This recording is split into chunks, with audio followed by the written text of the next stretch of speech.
Today's Bible verse comes from Romans chapter 12 verse 21, King James Version. Be not overcome of evil, but overcome evil with good. Romans 12:21 instructs Christians to break the cycle of negativity by refusing to retaliate with wrongdoing.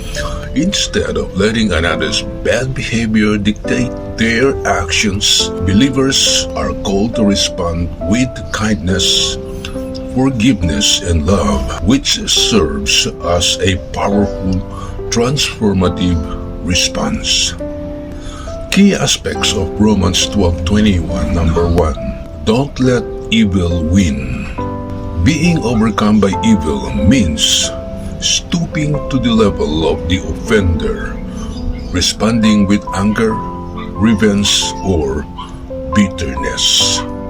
Number 2, active goodness. To overcome evil with good means actively choosing to show grace, kindness, and love, even when it is difficult.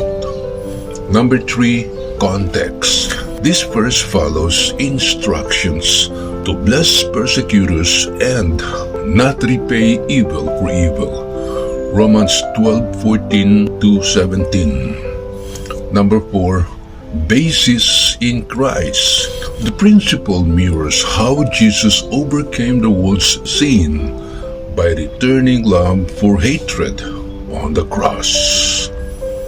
Ultimately, this verse calls for a supernatural response powered by faith, transforming situations by refusing to feed the fire of negativity.